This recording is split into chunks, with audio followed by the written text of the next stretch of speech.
You gotta just chill out, man.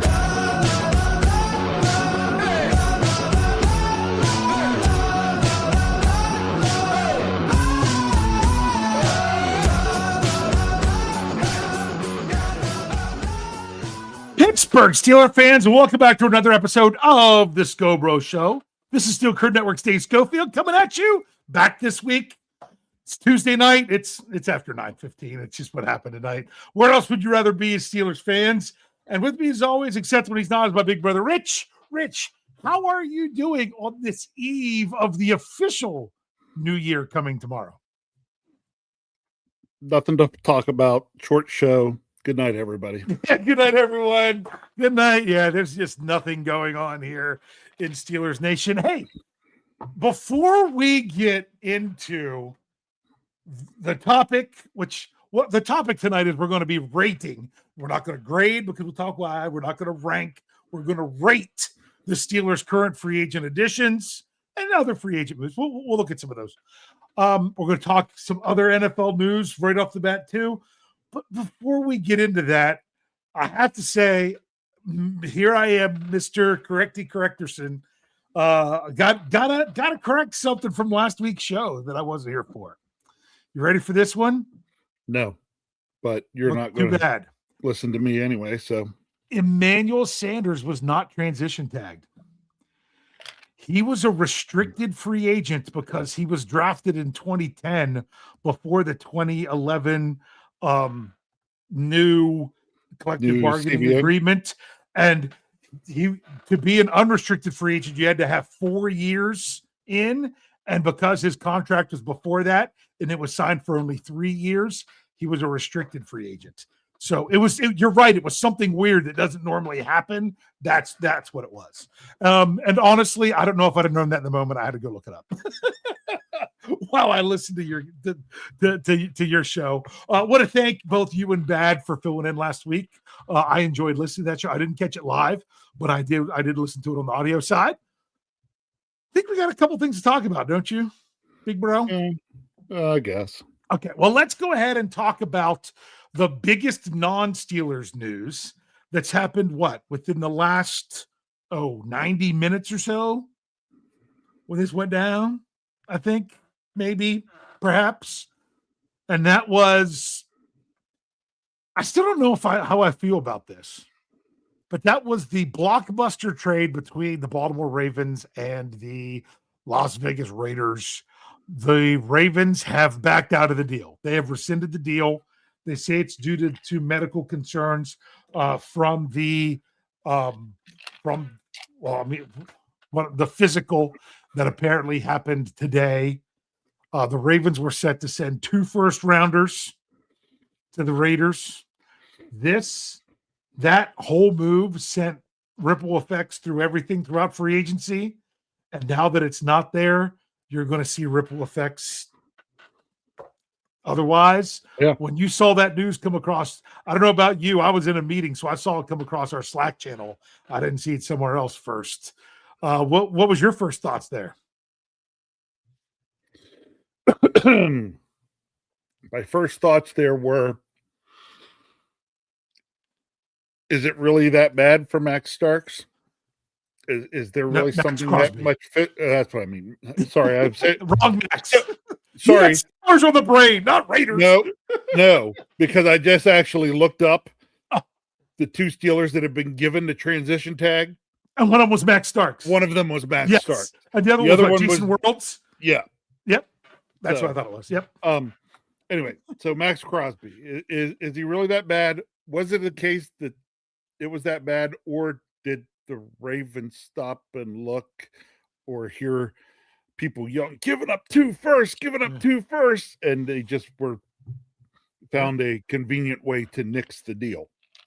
Or like Afton Ford says, her first thoughts wasn't family friendly. I don't know if she thought good or bad, because honestly, that's the thing. Do I really want Max Crosby, who I think, when healthy, is a very good defensive player in the NFL? You can't doubt that. He's like, honestly, if you made if you made me have to pick on who I would rather have on my team between him or defensive player of the year, Myles Garrett, I say give me Crosby. Honestly, I just like him. I like him. I like his work ethic. I like his attitude. I like so much about him. And I don't want him wearing purple. But at the same time, I also really like the Ravens giving up 2 first-round picks. I know.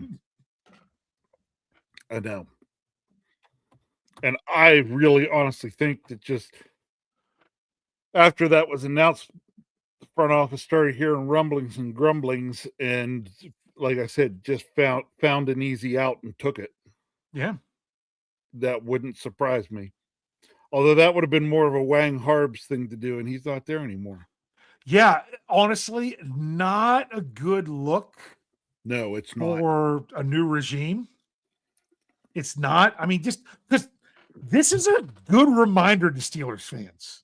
As we're getting ready to talk about I said free agent additions. I shouldn't have even used free agent because we're going to talk about all the additions to the Steelers, the new contracts, things of that nature. But even the Steelers' own trade, it ain't official yet. It can't be yet. Right. Can't be till after 4:00 tomorrow. So can things happen? Things can happen. So this just goes to show, even there always seems to be one of those things that pops up. At least that if this year it happened, then it's going to be the Ravens. Okay, whatever. Yeah. So if somebody comes out of this looking really bad, I don't mind it that it's the Ravens looking really bad. Ravens, like you said, for the new regime to then do this, Ravens are going. I see that it will be made tougher on them as an organization to make trades. Teams will be less likely to negotiate and give them as good a deal. Because you got to worry that they're going to come back on it, especially if Crosby plays and is healthy and plays well this year, wherever he is. Yeah. That's going to be the determining factor. Now, if he ends up not being available to start the season and stuff like that, then people are like, oh, so now we see why they did what they did. Yes. Maybe they were just wise. Yes. That's why I want Crosby I want him to go, honestly, go to an NFC team that the Steelers don't play this year and just tear up. Really. I mean, some people are like, what about the Steelers? I'm like, I don't want the Steelers giving up anywhere close to that for Crosby. They've already got a log jam at outside linebacker. Some people are like, well, trade. And I'm like, I don't know that it would be worth it for the Steelers. I mean, if something happened and if they gave up first round picks and stuff like that, I wouldn't be happy. But if something happened where because of other players or anything, he ended up with the Steelers, trust me, that's a whole different scenario that I'm going to be ready to embrace. But but that's the thing. I mean, some people are already saying where they think to go. Steel Dog 88 says he's calling it going to Philadelphia. My thing is, so many other teams that had issues with pass rush have addressed it. Yeah. I'm not sure who hasn't. So that's why I can't make that. And I have no joke. Every move that's been reported by the big boys, I put in a tracker, but I just can't remember them all, where they all went. I can tell you 2 teams that haven't addressed it. Uh-huh. One of them is Baltimore. Yeah. And the other one is Cincinnati. That was another one I was saying. But and some people were already calling, that's because the Ravens are going to sign Hendrickson instead. So I'm like, we'll have to see. But I could see Philadelphia, but really you got to look at teams that have cap space, and it's really hard to get up to the date cap space numbers. People think they have them, but they really don't, because I mean, if it's a team that hadn't really made any moves, that's a lot easier. Like, it used to be easy to still know what the Steelers cap space was early on in free agency because they hadn't done anything. So it's just going to be really interesting to see how this plays out after. Well, here's final question about this, because I really want to get the Steelers stuff. This affects the Steelers because it's AFC North. Okay. My question is, do you think any other I could even say edge rushers. I could just say players in general. Do you think there might be a player or two that agreed to go to a team that could now back out because of the potential Crosby? Who knows? Yeah. Who knows? Hey, I'm going to bring this up because we're on the topic. So it was posted in our Slack channel. Okay. Sadie has been putting out stuff from Sleeper. Okay. A GM on the feelings around the league after Baltimore backed out of the trade due to a failed physical. Quote, this is very much BS on Baltimore's part. Yeah. That was reported by Tom Pellisario. Yeah. So that's crazy. I mean, doesn't surprise me. Yeah, that other teams don't believe, that other GMs don't believe that it's really, that it was. I mean, and they could get away with it because Crosby missed time at the end of the year. He had surgery on a meniscus, stuff like that. So and the team giving the physical, in the end, they get to just determine whether or not the person passed or not. It's completely their discretion. You know, they could have an ingrown toenail that they don't like and say that they want to get out of the trade. Yeah. And fail the physical. It could really be. I mean, and they almost, my thing is, did Baltimore go into it knowing that, well, hey, if we decide this is going to be let's agree to it. And if it's going to be too much, we'll just, back out of stuff whenever we do the physical. If that's the case, oh man, that's just shady. That's Wang Harb's level stuff. Speaking of Wang Harb's, I think he's just making the Ravens North in the NFC, because it seems like so many players. My gosh, even the fullback this evening went right.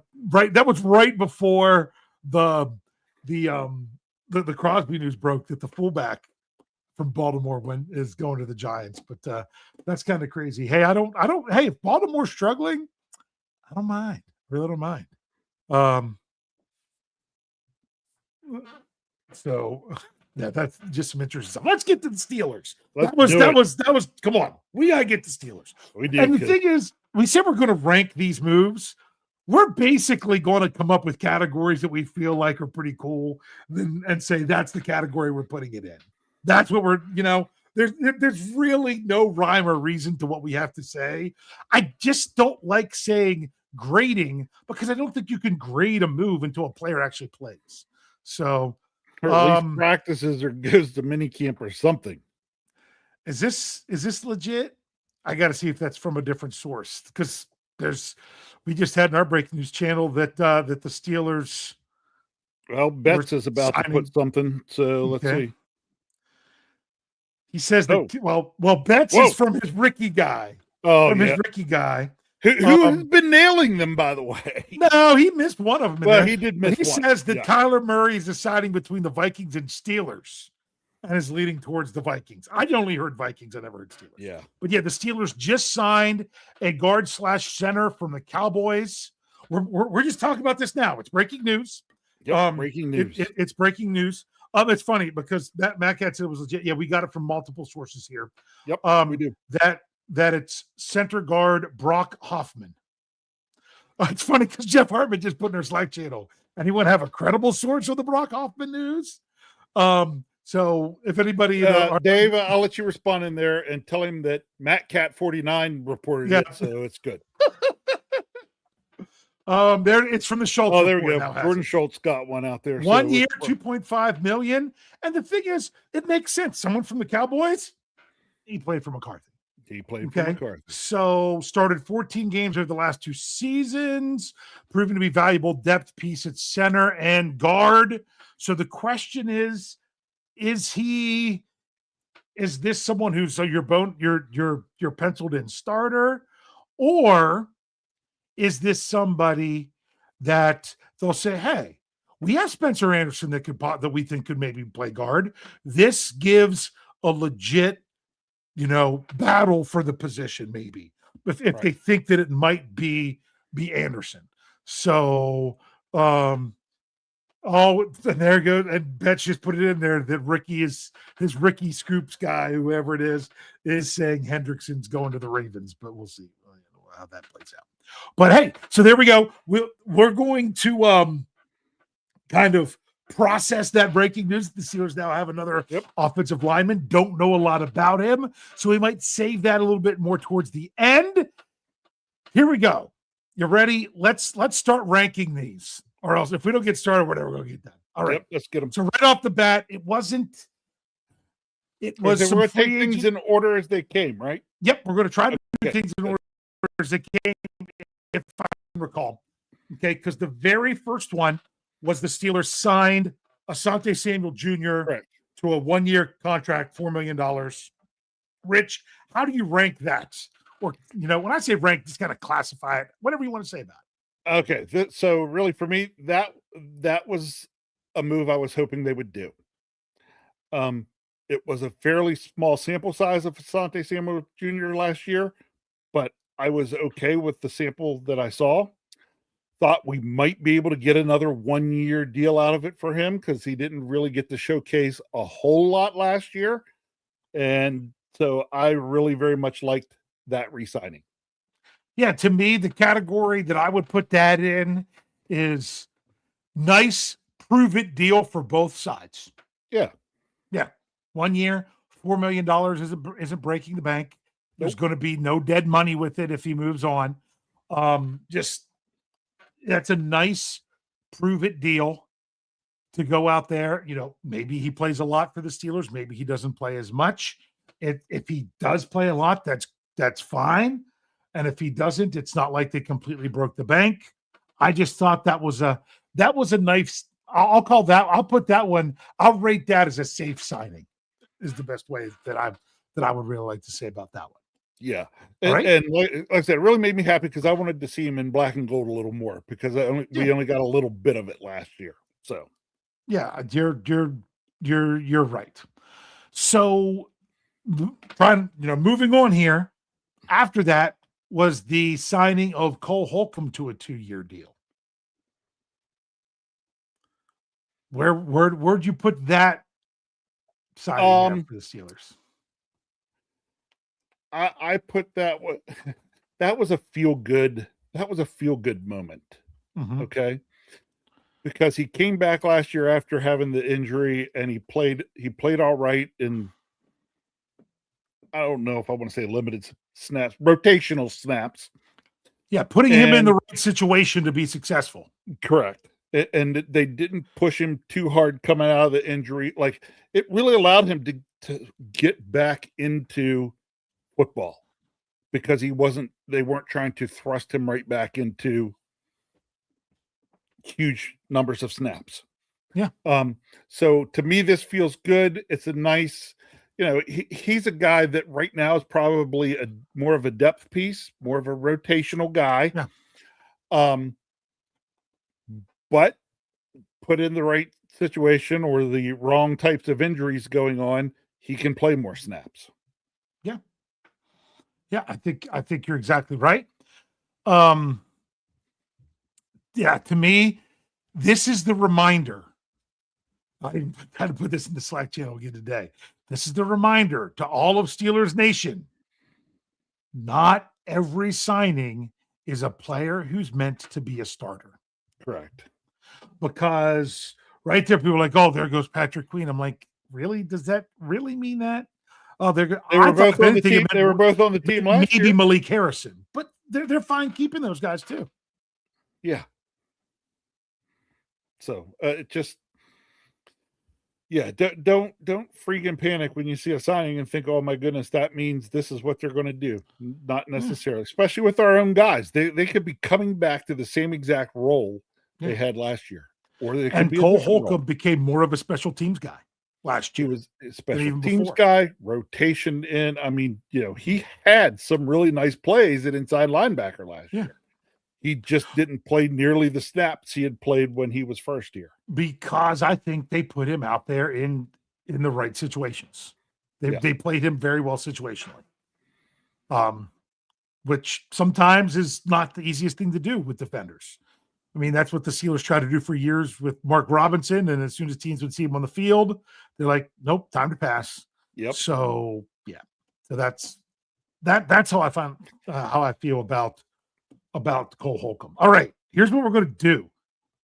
The next move came after the start of the legal tampering period. We're going to take a quick break and then come back. Okay. So we don't have to break at another time. So if you're with us here live, we're not going anywhere. If you're with us here on the audio side, stick around. We'll be right back after.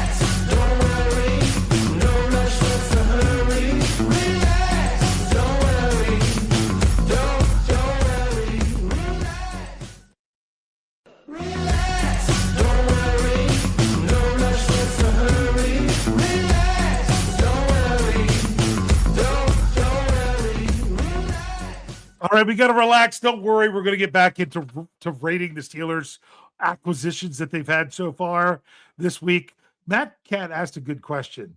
This was about Cole Holcomb, who we just finished talking about. It says, which safety clobbered Cole Holcomb again? I'm trying to remember. It was a safety that wasn't with the Steelers very long. I remember that it was Friendly Fire that took out his knee. Yeah, I if don't anyone remember. can remember that in the live chat, I'll probably be able to remember that. So we do have one super chat here from at Captain Hydra. $2 into the tip jar. Thank you very much. Said, how are the Ravens favorites again? Are they? I haven't looked. That's a great question. Honestly, it's what is the thing that drives, whether you're favored to win the division or things like that more than anything? The quarterback. And that's why. Even though they don't have guys to block for them and they don't have, they've still got, and the thing is, how are they still favorites even after this not trade happened? It'll be interesting to see how that shakes out in the coming days. So thank you, Afton. Wait, I missed it. Afton said Keanu Neal. That was who it was. I knew it was someone that wasn't with the Steelers very long. There we go. Thank you, Afton. Someone else had said it in there. Because Matt Cat said the former Falcon. Yeah, and then it was Keanu. Very good. So, all right. Rich. Dave. If the Steelers were going to add how do I say it? A genuine additional wide receiver. I don't want to call him just a number 2, but really somebody at that level at wide receiver. Was the name Michael Pittman Jr. at all on your radar? No, I was off just a little bit. 2 weeks ago, I talked about how Steelers, hey, go make a play for Pierce, but he's going to be expensive. Yep. So really what they did was did the next best thing, let the Colts re-sign Pierce for a big contract, then realized they had more contract than Pittman than what they really wanted, and let's trade. And there you go. And I mean, my goodness, they swapped a 6th for a 7th. That 6th is going to be a compensatory pick because the Steelers don't even have their own 6th, because that was what trade was that where they traded away their 6th and gained a 7th. What was that one? That was at the Duggar trade, I'm pretty sure, last year. Yes, I think it was. Yeah, I mean, it was one of those type of trades. So yeah, the draft compensation, they didn't even lose a draft pick. So that in itself was significant. The numbers were significant. I liked how people have pointed out that it was the Bills traded a 2nd for DJ Moore. Did I say the right name? I can't even remember if that's the right name. Yeah. Yeah. And their numbers are very similar, and their build is very similar.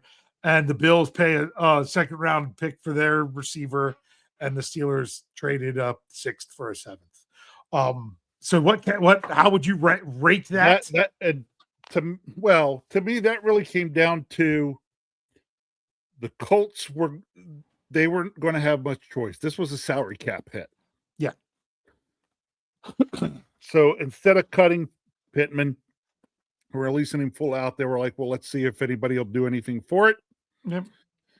Steelers said, we'll swap you late in the draft. They're like, that's better because we were going to cut him anyway. At least we get something out of it. Steelers don't have to try to bid for him. Yep. They had a And new deal worked out with him before they did the trade, so that meant Pittman was on board. yep, it was just that trade made me feel really good. Like he should. Like Yeah.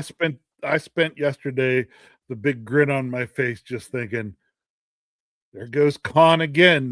That was good value. The Good value. value was great trade wise. The value Yeah. was great.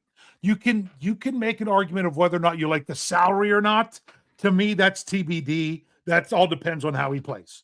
Yeah. I think this increases the value of DK Metcalf having two people like this. My rating for this, the category I put this under, is finally. All the Steelers have to do now is get both guys healthy to start the season, and you finally have what you've been needing to have for seasons. You have what the Steelers had this time last year, but then lost after the draft when they traded George Pickens. I'm still not saying that was a bad idea with everything with Pickens. Things weren't going to work in Pittsburgh. All right. And Pickens wouldn't have had nearly the year here that he had in Dallas. It's just not the same. Yeah. So, but it was the whole idea of having that other weapon. Give me a weapon. I've talked about this for over a year. Weapon. You need another weapon. They have another weapon. Let's all bring it together and make it work. That's the Yeah, I guess if I were going to kind of put a label on this, Yeah. okay. For me personally, this was the Cheshire Cat move. Okay. Because after it happened, I was smiling like a Cheshire Cat. Yeah. I know what you mean. Yeah. You're like, yeah. It was like, yeah. Now we got that second receiver. Mm-hmm. Man, it didn't really take all that much to get.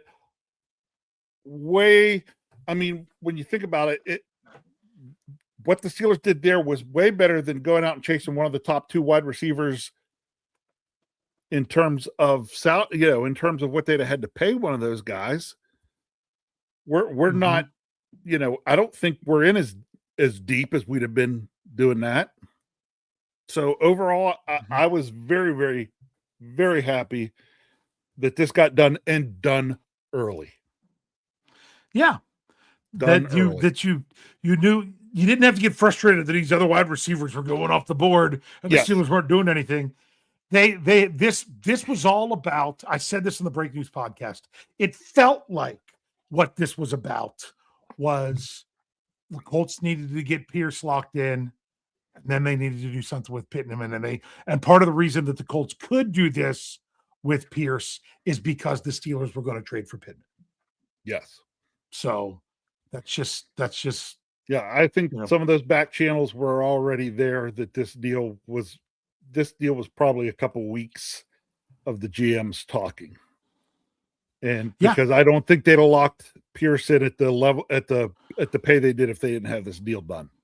Yep. Yeah, I agree with you completely. I'm now. Oh, Jeff, you've got a typo in your article that I was looking at to help remember what these things were. Because the next one I was going to bring up, he actually has a typo in the one article. I got to go fix that. And that is that cornerback Jamel Dean from the Buccaneers. I'll be honest with you. There's my catchphrase. I didn't really know much about this guy. Yeah, I didn't know a whole lot either. I had to go look up some stats. It wasn't big name recognition. Unless your name was Andrew Wilbar, because Andrew seemed to know plenty. I'm like, that's a pretty hefty contract. 3 years, $36.75 million. I mean, that's a big, that's a big free agent signing for the Steelers, just in terms of money. I remember when Steven Nelson was the biggest one they'd ever done, and it was 20-some million. Yeah. But I know Patrick Queen was a big one. Now that was I think 41 million for 3 years. So it wasn't quite to that level, but I didn't know a lot about him, but everything I've heard, I like.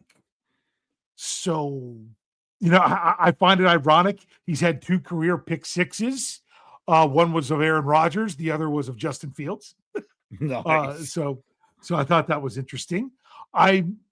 it's funny because people talk about, oh, he had such these high rankings. And then I saw other people point out he didn't rank very high in very many games last year, according to PFF, but he ranked super duper high in a few. So it's going to be really interesting to see what's going on there. But to me, the thing that pushed it over the top was the fact that he doesn't count to the compensatory formula. Yeah. Because when you first put that out there and I went and looked that up a little bit, I was like, that's crazy. yeah. Explain why. Okay. Anytime a contract is shortened by the team, then that meant that their contract did not expire and the team was at risk of losing them. The team had a chance to not lose them, and that was don't shorten their contract. Therefore, they can't be a compensatory free agent. So at some point with a restructure, they took, I don't know, a year off of his contract. I've seen that with other stuff going on here with players re-signing and taking a year off the contract. Okay, that's fine. The Steelers actually did that last fall when they traded for Kyle Duggar. They took the last 2 years off of his contract as part of the deal and everything with the trade. That means if Kyle Duggar signs somewhere else, the Steelers can't get a comp pick for him or have him cancel out anything in the formula because his contract was reduced. That's why that's put in there. You can't sign someone for 5 years, cut their contract down to 1, and then get a comp pick for them whenever they leave. Yeah, Can't do it. It's just to keep the shadiness of folks trying to finagle the system for comp picks. Yeah. So yeah. So any way you want to classify or rate the Dean signing? I will call it. I'll call it my investigative. That was an investigative signing. Yeah. I had to go look stuff up to see what I thought. And that happens all the time. Yeah. And then after I did that, the second thing that pops into my head is that going to lock Jalen Ramsey in at safety? I'm thinking with the signing of Asante Samuel, a lot of people are like, oh, that puts him in the slot. He's a slot guy. I looked it up. According to his alignments, because not the grades, but where PFF goes in and they say where every player lines up to start the snap. Yeah. He's only played 44 snaps in the slot in his NFL career out of over 3,000, I think is what it was. So I don't know about Samuel in the slot. I don't know what the Steelers' plan is, but I do like having 3 corners. Yeah, me too. Because they still also have Brandon Eccles too. Yes. So to like some people, like I like what KT Smith said. Hey, if you want him to be, it's funny, Mr. Woodside says big nickel. To me, Jalen Ramsey could be a big nickel. Asante Samuel could be your little nickel. Yes. Because he's not a guy that's really big in run support in that regard. So those are just things to keep. The Steelers had lots of safeties last year that were run support guys. They did. They had Ramsey, Chuck Clark, Jabril Peppers. Those guys were all graded out as big run stoppers. You don't want your safeties to always be your biggest run stoppers. Yeah. But meaning 3 of them in that to go there. But to me, yeah, the signing of Dean, I would put in the category of pleasantly surprised. I didn't expect this player, or even after signing Samuel, even this position, and then they did it. Yeah. So that's where I'm going with there. We've got to keep moving through these. After that, I'm trying to make sure I have the right one out. Yes. Okay. Was signing Rico extra suave for you, in the words of what BAD would be saying if he was on the show? The Steelers signed Rico Dowdle. Rico Suave Dowdle. Yeah.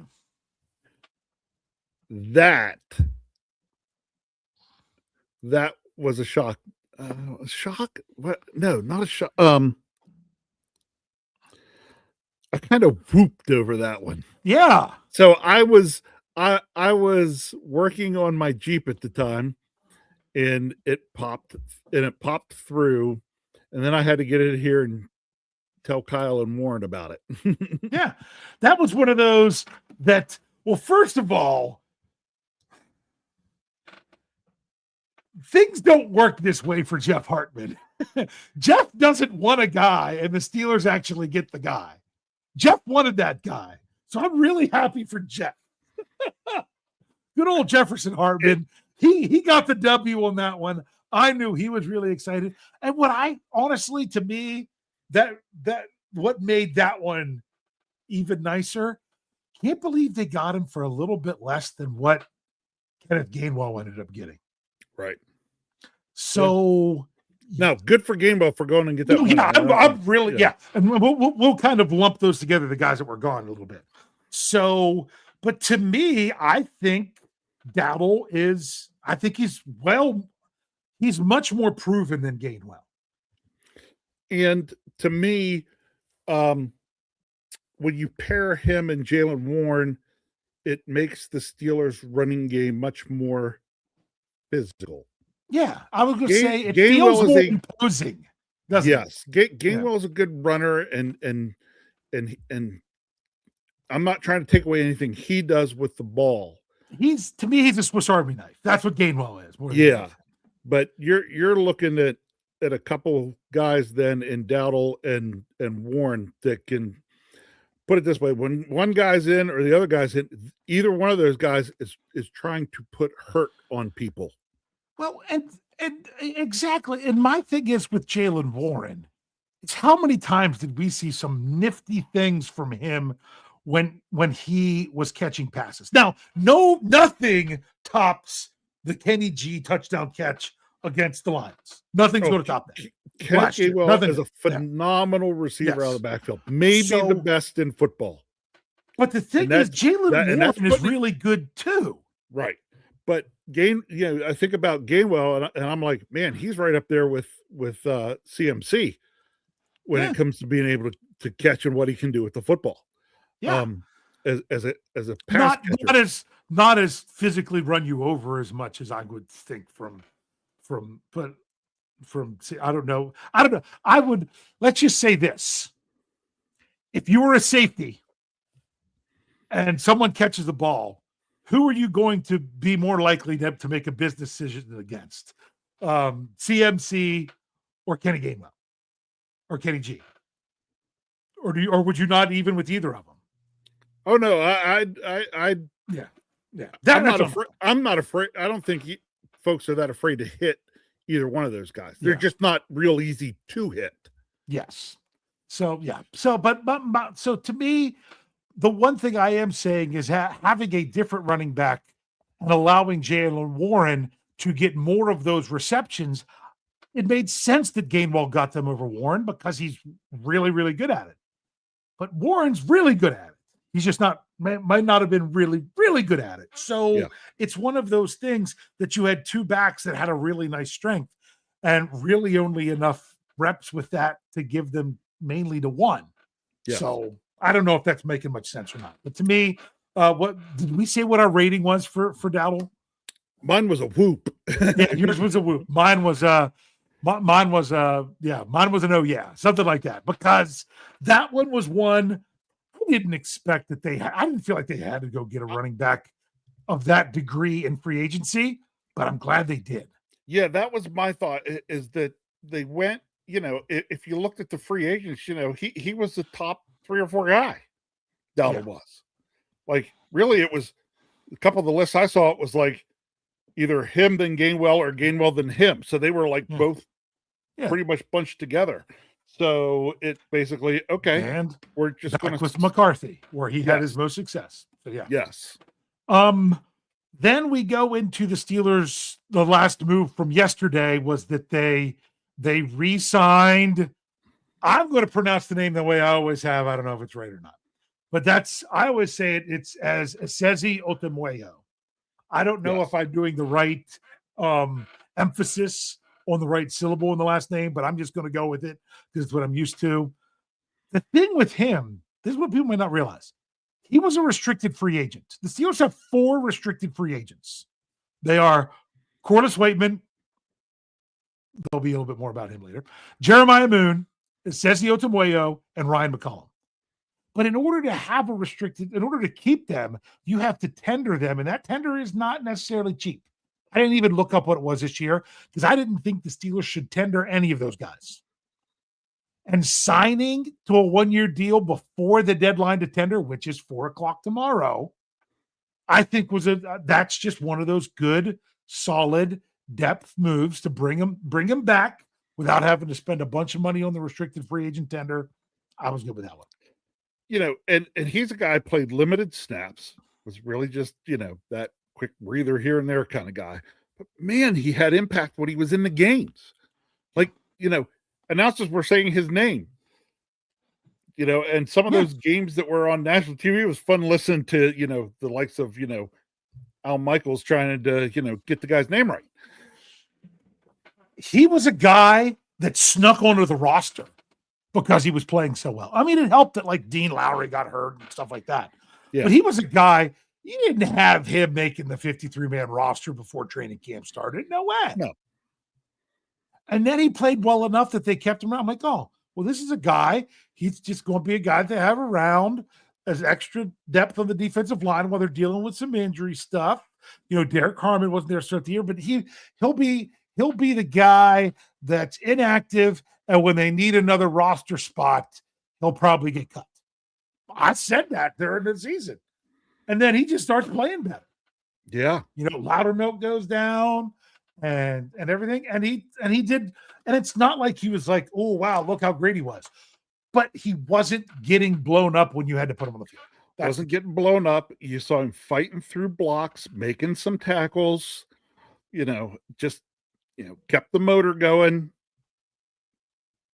Good, solid re-sign there by the Steelers.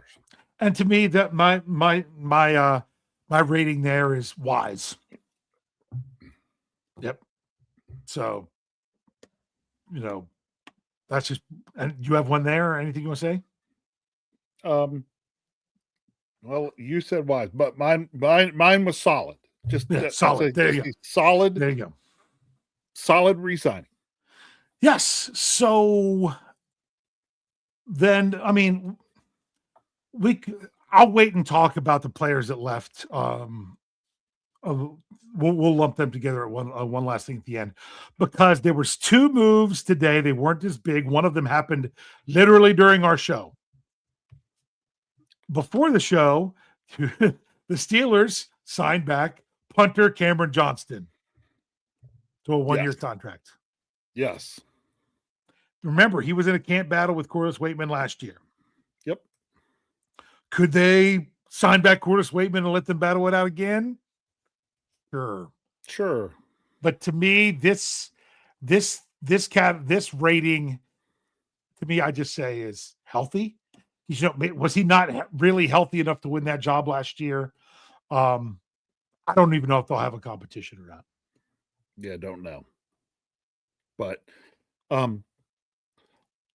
to me last year when that whole thing was going on, I was like, flip a coin. Both these guys, they were pretty much close to the same.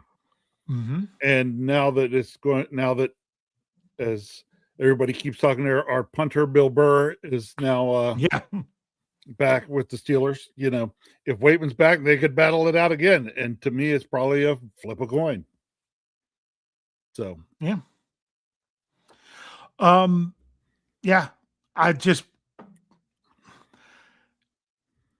would like to see Johnston get more than 2 punts for the Steelers, which is what he had in the regular season before he got hurt. Yep.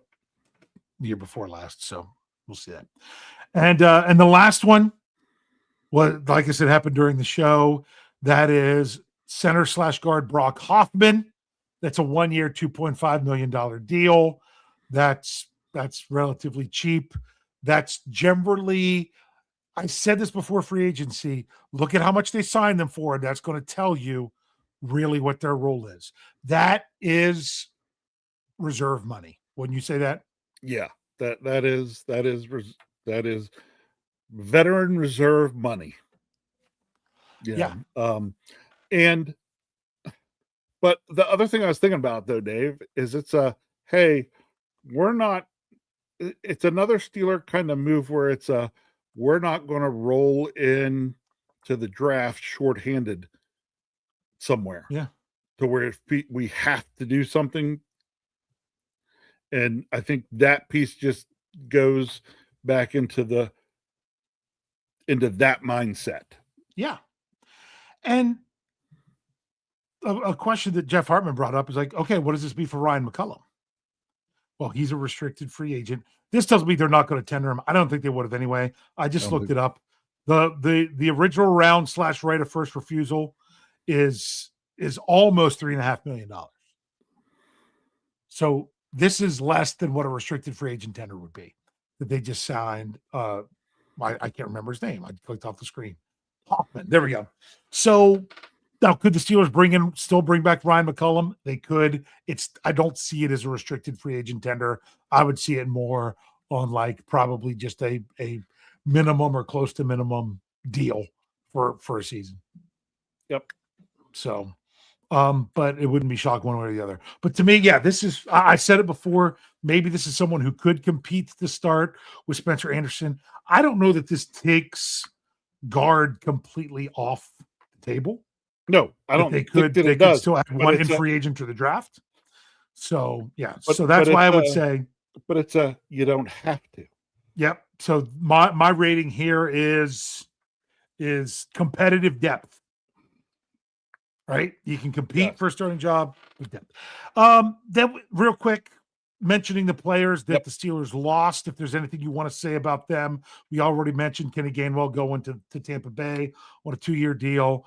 Isaac Seumalo went to the Cardinals on a 3-year deal, pretty hefty one, over $30 million. And James Pierre, 2-year deal with the Vikings. Anything you want to say about those? No. But there's one other thing I think we need to bring up. And is that Captain Cam's extension? Yes, it is. Yes, they added another year. I was not home. I came home to do the show. I have not had a chance to sit down with the calculator to actually figure out a little bit more what this means. Salary cap wise, the report is it would save almost $5.5 million. Yeah, it's supposedly a save sum now. This first year, though, is fully guaranteed. Yes, which honestly, it was about to be anyway. Mm-hmm. That's what people might not realize. Yeah, that it's fully guaranteed for Cam. That's because he has the 4.9 prorated bonus. That's not going away. His base salary is $1.3 million.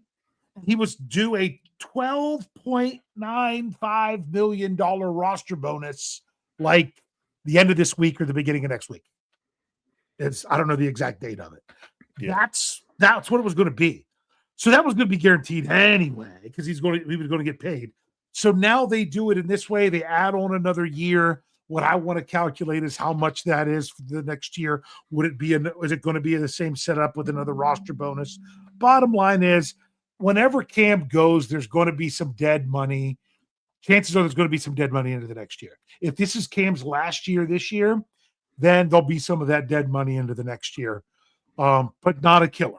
It doesn't look like. Right, but not a killer. Yeah. So I think it's wise. And to me, I thought this was always coming. I felt the whole idea of last year, they're like, hey, we're going to give you some incentives, but we're going to sign you early next year. I mean, they might have even had that agreement on the table, just not official, to say, we're not signing you, Cam, because you've got 2 years left. We're not breaking that. We're going to give you another year. Next, we'll give you. They moved it into a roster bonus whenever they redid his deal last year to do some incentives. So the decision's going to be there early, but we're going to sign you to another year after this. And that like I said, that might have been in the works before the season started this past year.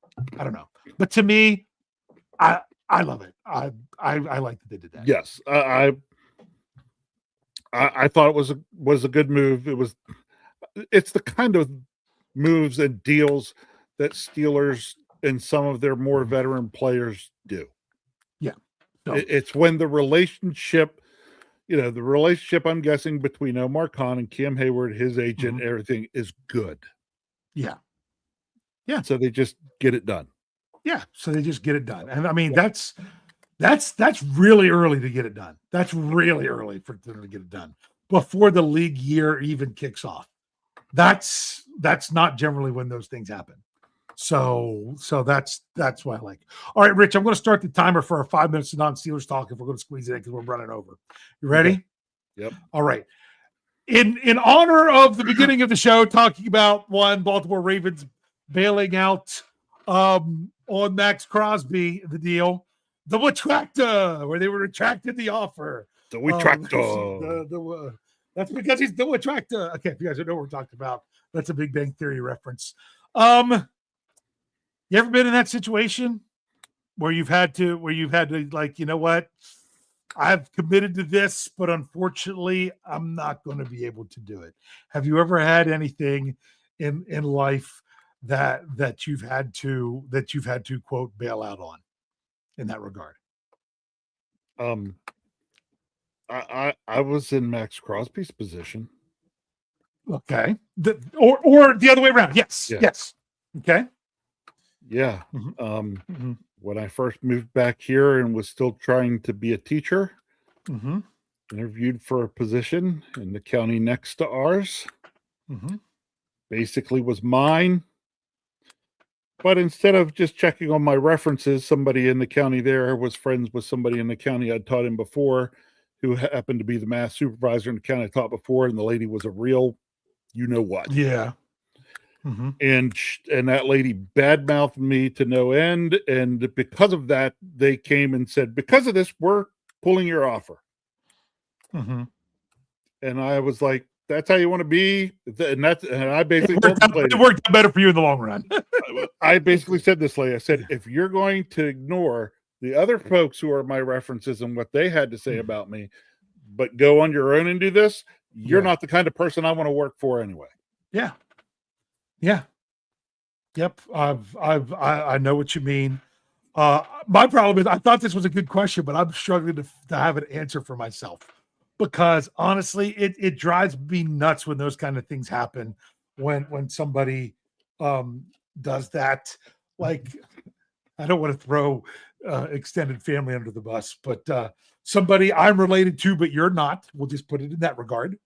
That we got to a point with our family that when our kids were little, we wouldn't even tell them that we had plans to do stuff with this person, simply because it was great. It was more than a 50% chance they were going to bail on plans.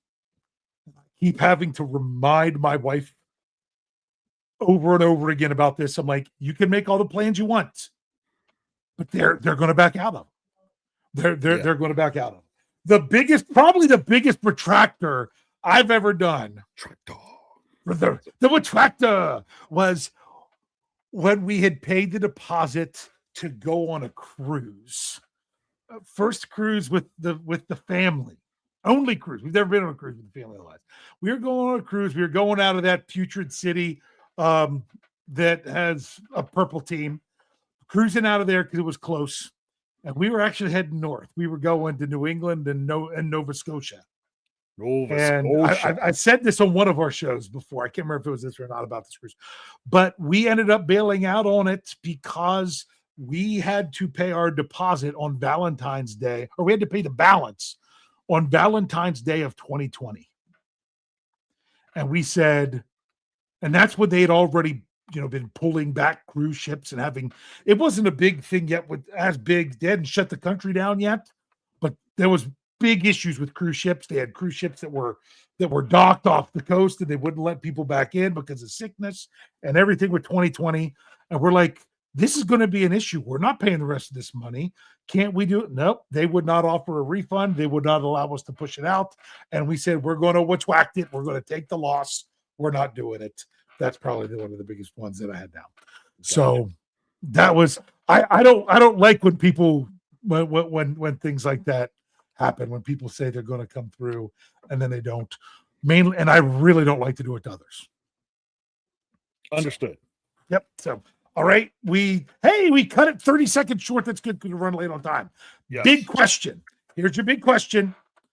I didn't title the podcast this because I wanted to ask it as the big question. Rich, No. what is your favorite move? That's what I was wanting to do. Your favorite move or non-move?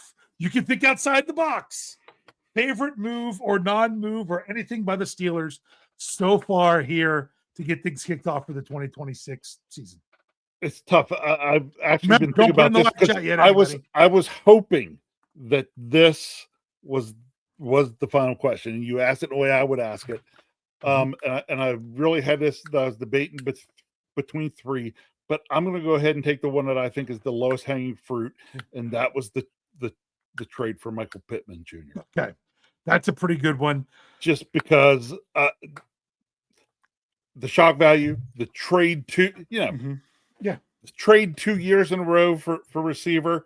I love Michael Pittman Jr. I know him. I know his game. I was excited, so I'm going with that one. I don't blame you. That's a really good one. I'm going to think outside the box. I went ahead and put that out there in the live chat for everybody. I'm going to think outside the box to show people other examples. My favorite move was that the Steelers did not sign Malik Willis. Why? You didn't want to see me recreate the Andrew Wilbar draft night pitching a fit? Well, because I don't believe in his sample size. Hopefully for his sake, I hope he proves me wrong. I hope he's in the right situation in Miami and plays well. I just didn't think – I thought it was way too risky. I am not sold on the guy in one good start that they didn't even win the game because he got hurt and left. Yeah. The one really good start he had, he got hurt and didn't finish the game and they lost. So I just thought that was too much. So that's honestly my favorite one. I would say if it wasn't the Pittman one, really, if you're talking about the addition, I'll go with Rico when I do that. But I just wanted to give people an example of other ways you can answer this thinking outside the box. Okay. Afton Ford, she has Pittman. TD Tom Dessenberger has Pittman Jr. Steel Dog 88 says the value of Pittman Jr. All around the ball, 2788 says Pittman. I wonder if anyone's going to say anything other than that. Yo, there it's coming. Kathy Ford says Pittman. Matt Cat 49 likes Jamel Dean. David Poe says it's the Pittman trade. Howie 616 says Pittman Jr. Reginald Rivers says the trade. That's for Pittman. Yeah. Okay. Me and Joe, I'm going to sue this choices. Great choice, Dave. LOL. I'm glad they didn't sign Tua. Okay. Yeah. That's a good one too. Okay. So, but then thanks, me and Joe did say Pittman there when you go there. And then Jamie Carlos says it's a tie between Pittman and Dean. Nobody put Rico. I'm surprised. That one's a sneaky good get when you think about that. That might be. I said I gave that one a whoop, but actually that might be a better way to describe it. It was a sneaky good get. That was a sneaky good get. Why didn't I think of that when we were actually given the rating? There we go. Well, actually, if you think about it, really what it ends up being, the signing of Rico Dowdle is a little better, but I felt the same way I did last year when we got Gainwell. See, people didn't see Gainwell was that big of a signing. I lot of people. I knew that's Gainwell why they wanted a running back high. And I'm like, I didn't think the Steelers needed to take a running back high because I didn't think they'd get on the field. I'm sorry. I don't want to beat that dead horse. That was my thought going. And honestly, because I wanted the Gainwell signing to work out. We want all these signings to work out. Matthew Bunk put the trade. Okay. Here's what's crazy though. The question I could have asked, I'm not going to. We got to remember this one. I'm not going to do it because I think we're going to save it for next week. I think I already got next week's question. I'll tell you afterwards so we don't forget it. Okay. That way everyone can be surprised because it's going to be a really good one. It's going to be a really good one. So with that, I think I got everybody. So make sure you're checking out all our podcasts. They're coming. If we get any other big news with the Steelers, we will do a breaking news podcast. We didn't do one when they signed Dean and Dowdle last night because it was really close to when the hangover was going to go. So we just let those guys handle it. But we did do the one earlier in the day with Pittman. So it really depends on the timing of everything when that could go down. But where you're going to definitely be covered is at steelcurtainnetwork.com. With every signing, you get an article. I've got my tracker articles with every signing I can find by a credible source. But in order to try to not miss one, I may have even put the same one in there more than once, just because I try not to miss them. So I apologize if I did that, but that's what it really came down to. But all kinds of great stuff there. Like I said, we should have a regular lineup of podcasts this week. Rich, what do you want to say to close us out here tonight? Isn't it fun? Yesterday and today have been fun for me. They have. Just because of constantly keeping my eye out there to see what's been going on, especially with the Steelers, but also elsewhere around the league, because I want to know, where guys are going and what's going on. So this has been interesting. Now the next thing over the next couple of days, as things slow down out of this, I'm already sitting there thinking, okay, now I got to spend more time looking at the pieces that have been added, the pieces that have gone elsewhere, start to put things together, because my next thing I'm going to be looking at is trying to figure out, okay, what is the coaching staff, new coaching staffs is going to be new kind of stuff. I'm going to try to be getting inside their heads a little bit to think, what the Steelers might be wanting to do with the personnel that they have. So it's a fun time of year. Really, from yesterday to the draft. Then after the draft, I say things slow down the draft. Yeah. Right. It's breaking down the draft. And yes, you have mini camp and then you have OTAs and things like that, But to me, the time between yesterday when things started being announced, teams were doing, up until the draft, when you get a little more of an idea of what's going on with teams, is an exciting time. And I'll be honest, the NFL markets, they know what they're doing when it comes to trying to hype up all these different things that go on to keep the fans engaged, even when their season's not going on. Mm-hmm. It's working on me right now, Dave. I figure it's working on you as well. And I mean, who knows what we're going to have to talk about by the time we get back here next week. Can't wait. Relax.